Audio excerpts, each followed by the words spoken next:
Welcome back to the channel. If you enjoy the video, don't forget to like, subscribe, and roll your notifications to all so you don't miss any of the demonic content. In this video, I'll be offering an analysis of Vlad Savchuk's "These Are the Signs You Have a Demon." I'll be splicing together portions of the video that this comes from and my own commentary, which will mean that this is a fairly lengthy production. I'll split it into multiple parts and then offer a full run-through once everything is said and done. You say there are 10 signs that someone has a demon. Yes. And I want to get to those 10 signs in just a moment. Okay, freeze. If there's a top 10 list for demonic possession, I would be immediately skeptical. This sounds less like theology or demonology and more like pop psychology. But first, let's tackle this big question a lot of people have. Can a Christian have a demon? Thank you for having me, Bob. I think that Christians can have what they want to have. So the Christians, I believe, they can have a demon, but a demon cannot have a Christian. So when somebody one time came to me and asked me that they don't agree with me that a Christian can have a demon, I asked them a question. I said, can a Christian open the door to a demon? They said, yes. Then I said, then Christian can have a demon. Can a Christian have a demon? It might seem like this is a strange question to start with, and the brevity with which it is addressed can belie its importance in contemporary demonology. What's going on here is really a question of whether baptism protects a person from being influenced by demons. Some individuals are going to say that Christians can't be bothered by demons at all. Others that Christians can be influenced by demons but not possessed, while still others will say that baptism offers no protection against the demonic whatsoever. Savchuk seems to be coming down more in the middle here. He then goes into a discussion of bloodline curses, which is an odd but not uncommon element of third wave demonology. Okay. Well, let's talk about, what are those open doors? You say there are like 3 main open doors to getting a demon. What are those 3? So demons operate like, I consider like flies, like mosquitoes. If you open a window in your house, they fly in, they get in. You can put a sign in front of your house that says mosquitoes are not welcome. But mosquitoes don't read signs. They just see opening and they get in. And just because a mosquito gets in, it doesn't mean that the mosquito becomes the owner of the house. So the same thing happens with the demonic spirits, is that they seek to enter in, and there's 3 main categories. The first one is the inheritance. It's the demons that get passed on through the bloodline. Or it could happen also in the womb, when a child gets rejected by the parents. And a lot of times they have an evil spirit of rejection. The second way is the intrusion. This usually happens when we are young, growing up, and there is an invasion and intrusion of demonic spirits that takes place through broken family or abuse.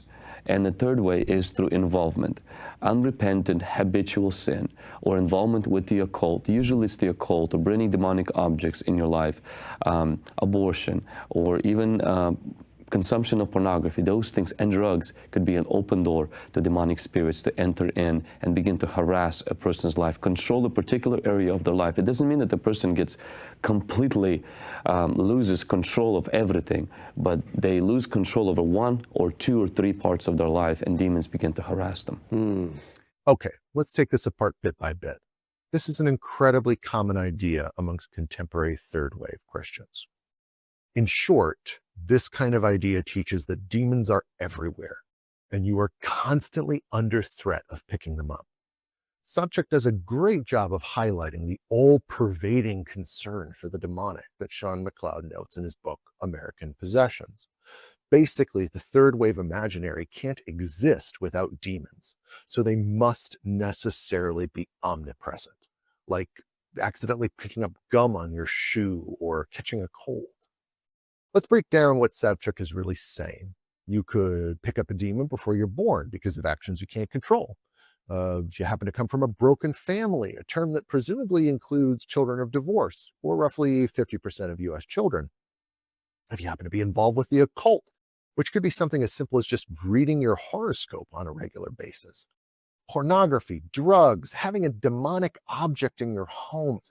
Considering just one of these things needs to happen, how many Americans could be demonized? Statistically, all of them. Okay, let's begin to tackle those 10 signs that someone has a demon. And the first one really follows right on what you were just saying. You know, if there is involvement with the occult or a false religion. So talk about that. So when we step into the witchcraft, occult, we step on the enemy's territory. I had a situation one time where I got bit by a dog. And when I got bit by a dog, it was a German Shepherd on the leash. And the dog belonged to a teacher who was helping me with math. And one day I decided to, always was curious, and so I wanted to see the dog's house. So I walked into the teacher's yard. I didn't see the dog, so I got into the territory that I knew that the leash was, the dog was, you know, this was his territory. I stepped into it because I didn't see the dog, stuck my head inside of the dog house. Turns out that the dog was sleeping on the other side of the dog house. So I got attacked. I almost died, actually. If it wouldn't be for the teacher, I had to be stitched up, blood was everywhere. And what happened? Before that, the dog would bark at me because I wouldn't step on its territory. When I got on its territory, it bit me. Anytime we step on the territory of witchcraft, occult, false religion, we're no longer going to be barked at by the devil, tempted. We will be tormented by him because now it's his territory. Sin, witchcraft, and the occult is his territory. That's a great illustration. A painful one for you, but fortunately. But I survived. I called on the doctor, and she came and rescued me. So I always tell people, when you're in the occult, call on Jesus. Yes. He will come and rescue you, deliver you, and stitch you up. Absolutely. The ill-defined nature of the occult is an important aspect of this kind of demonology. It's a kind of hidden gotcha type of idea. The most innocuous things can turn out to be part of the occult. False religions is another element here. It probably not only encompasses everything that isn't Christian, but probably other Christian denominations or churches which don't believe right. Once more, we've got a massive, massive collections of things which could be involved here, which lends to the conspiratorial idea of the demonic.